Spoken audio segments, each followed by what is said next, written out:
স্বার্থের এই পৃথিবীতে আসলে কেউ কারো না। যতক্ষণ স্বার্থ থাকে মানুষ ততক্ষণই পাশে থাকে। আজকে আপনাকে সে বলছে আমি তোমাকে ভালোবাসি, তোমাকে ছাড়া বাঁচবো না, তুমি আমার জীবন, তুমি আমার মরণ, তুমি আমার প্রাণ, তুমি নিঃশ্বাস, তুমি বিশ্বাস। আসলে ভাই তার স্বার্থে টান পড়ুক।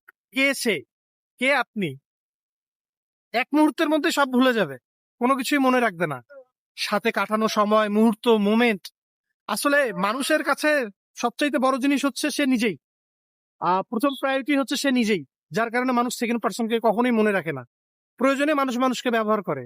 আজকে সে আপনাকে বলতেছে না যে আমি তোমাকে ভালোবাসি, তোমাকে ছাড়া বাঁচবো না। আসলে কেউ কাউকে ছাড়া মরে যায় না, সবাই বেঁচেই থাকে। এটা পৃথিবী, পৃথিবীতে কেউ কাউকে ছাড়া আটকে থাকে না।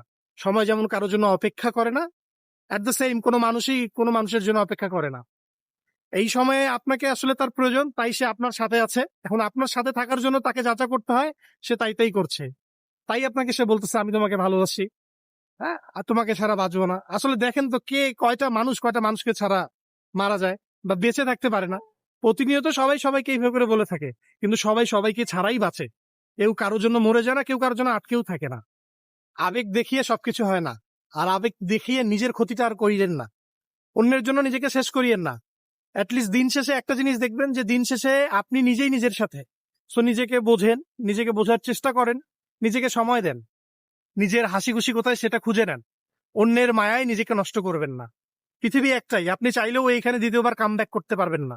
আপনার জীবন একটাই, আপনি পৃথিবীতে একবারই আসছেন, মরে গেলেই সব শেষ হয়ে যাবে। সো এই লাইফেই সবকিছু চাই। তো যেটা আপনার ভালো মনে হয়, যেটা করলে আপনি হ্যাপি থাকবেন দিন শেষে, সেটাই করুন।